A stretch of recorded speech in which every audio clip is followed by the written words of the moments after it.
Silent Confessions, a forbidden encounter in the wine cellar. Welcome back to Silent Confessions, Stories of Infidelity. Today, we delve into an unforgettable summer evening that blurred boundaries and changed everything. If you've ever felt the pull of temptation, this story will resonate deeply. Stay until the end, you won't want to miss the twists. It was a late summer evening when Emily, the daughter of my landlord, walked into my life in a way I could never have anticipated. The air was heavy with the scent of freshly cut grass, and the faint hum of cicadas filled the silence. I was in the study of the estate, sorting through some documents for her father, when I heard the soft click of her heels on the wooden floor. "Excuse me," she said, her voice carrying a mix of authority and allure as she leaned against the doorway. Emily's sundress, light and flowing, seemed to move with a rhythm of its own, accentuating every graceful step. Her hair fell in soft waves around her face, catching the golden hues of the evening light. "I need a favor," she added, her lips curling into a faint, enigmatic smile, her eyes locking onto mine with a gaze that felt like it could unravel me entirely. For a moment, I hesitated. Emily was only a few years older than me, but there was something about her presence, a quiet dominance that made every interaction feel charged. "Sure," I replied, masking my uncertainty. "What do you need?" "I need help retrieving a bottle of wine from the cellar. It's one of my father's prized possessions, and I don't want to risk dropping it." Her voice was light, almost teasing, but there was a flicker of something deeper in her eyes that held me captive. As she led me down the hallway toward the cellar, her scent lingered in the air, a mix of fresh jasmine and something darker like amber. The air grew cooler with every step, carrying the earthy scent of aged stone and wood. Emily opened the heavy wooden door and flicked on a dim light, revealing rows of neatly stacked bottles that glinted faintly in the low glow. "This is where my father keeps his treasures," she said softly, her tone reverent. Then, turning to me with a sly grin, she added, "I hope you're not afraid of a little dust." I chuckled, trying to appear unfazed, though my pulse quickened as the intimacy of the space pressed down on us. She crouched to inspect one of the lower shelves, and I couldn't help but notice the elegance in her movements, the way her hair cascaded over her shoulders, the curve of her back framed perfectly by the soft fabric of her dress. My throat went dry as I struggled to keep my gaze respectful. "Found it," she murmured, brushing a fine layer of dust off an aged bottle of Bordeaux, Rosé 1996. "My father only opens these for special occasions." As she reached for the bottle, her fingers brushed against mine. A fleeting touch, light as a whisper, but it sent a surge of warmth racing through me. The sensation was electric, a jolt that traveled from the point of contact and spread like wildfire, igniting something deep within me. It wasn't just the touch, it was the way her skin felt against mine, soft and impossibly warm, as if it had been made to fit there. My breath caught, the room shrinking down to just the two of us, and that charged moment. My hand trembled slightly, betraying the storm she'd stirred inside me. Her eyes met mine, catching the tremor, and her lips curved into a smile that was equal parts knowing and teasing. There was a glint in her gaze, an unspoken challenge that sent my heart hammering in my chest. Her smile deepened, her fingers lingering just a second too long, enough to blur the line between accidental and deliberate. "You're quite careful," she said, her voice dropping slightly, almost conspiratorial. "Is that how you are in every situation?" "That depends," I replied, struggling to maintain composure. "Interesting," she said, arching a brow before moving to another shelf. "We need a white to pair with this. Mind grabbing that one for me?" I reached for the bottle she indicated, leaning in just enough to catch the faint floral notes of her perfume, mingled with something deeper, sandalwood, warm and grounding. She didn't step back, leaving the small space between us buzzing with unspoken tension. My hand closed around the bottle, but my focus was on her. The way her chest rose and fell, the soft curve of her lips as they parted slightly, as though on the verge of saying something. Her gaze met mine, steady and knowing, and I felt my pulse quicken under her quiet scrutiny. When I handed her the bottle, our fingers brushed briefly, but enough to send a jolt through me.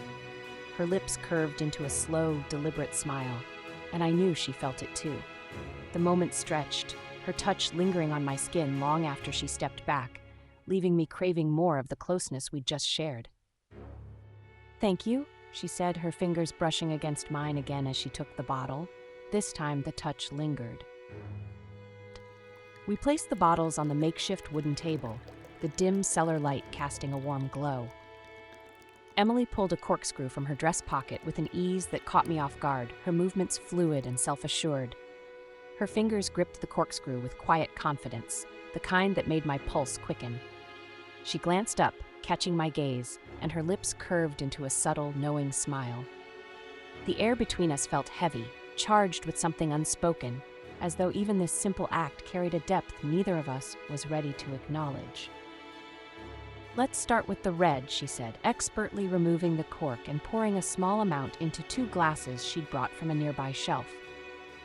"My father says red wine reveals the soul." She handed me a glass and watched as I took a sip. The flavors were bold, complex, much like the atmosphere between us. "What do you think?" she asked, her gaze steady, searching. "It's intense," I replied, not sure whether I was describing the wine or the moment. "Good," she said, her voice a low murmur as she took a slow sip, her eyes never leaving mine.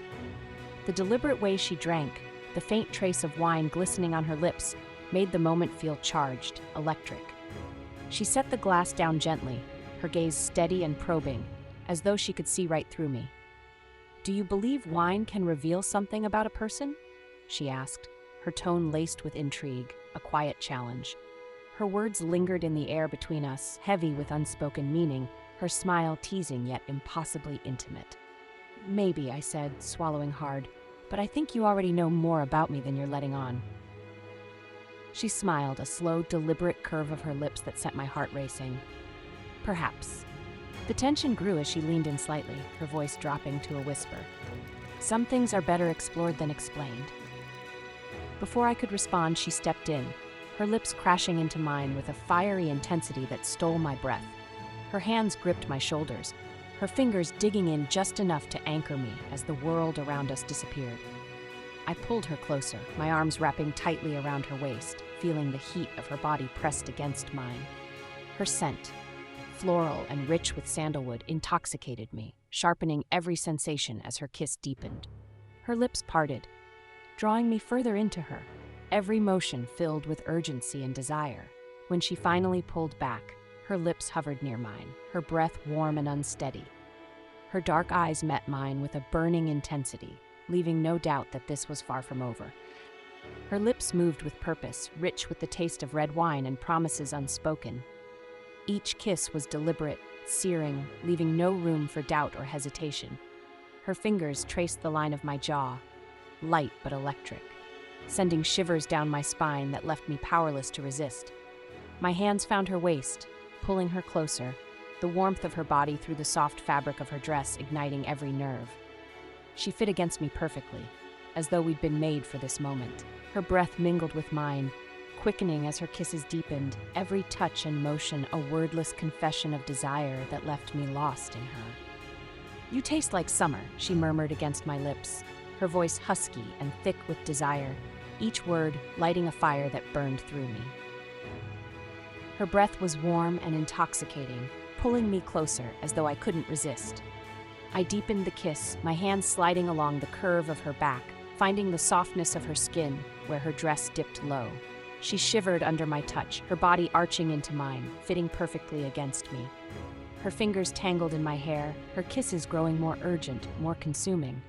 The scent of her, the heat of her, and the press of her body left me lost in her, the world outside this moment fading into nothingness. We broke apart only when the need for air became too great, our breaths mingling in the electrified space between us. Her lips, flushed and parted, hovered just inches from mine, her dark eyes locking onto mine with a depth that stole what little breath I had left. There was vulnerability in her gaze, raw and unexpected, as though she just revealed something sacred, waiting for me to understand. Her fingers lingered against my neck, their warmth anchoring me as I brushed a thumb along her cheek, feeling her lean into my touch with a soft, almost imperceptible sigh. The moment pulsed between us, heavy with unspoken words, the world around us disappearing as the charged air pulled us closer again, the promise of more hanging in the silence. "Is this what you want?" she asked, her voice barely above a whisper. "I don't know," I admitted, "but I know I don't want to stop." She smiled again, this time softer, more vulnerable. Sometimes not knowing is the answer. Her hands slid down my arms, her fingers intertwining with mine as she led me deeper into the cellar's shadows. The flickering light cast shifting patterns on the walls, but all I could focus on was her warmth, her quiet intensity pulling me closer. She stopped in a secluded corner where the air felt heavier, more intimate, the space around us shrinking as though the world itself had stepped aside. Her gaze met mine, dark and searching, her grip tightening just slightly, grounding me in the electric silence. She stepped closer, her body brushing mine, her lips curving into a subtle smile that held promises I couldn't ignore. Her lips claimed mine again, hungrier this time, her urgency igniting a fire that consumed us both. She pressed against me, her warmth overwhelming, her body fitting perfectly to mine.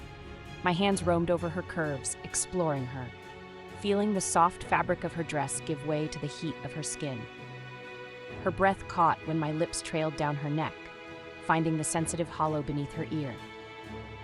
The quiet moan she released was a spark in the stillness, driving me deeper into the moment, her fingers tangled in my hair, pulling me closer as her body arched into mine, the intensity between us blurring everything but the heat, the taste, and the connection we couldn't deny. Time lost all meaning as we gave in to the unspoken desires that had been simmering beneath the surface.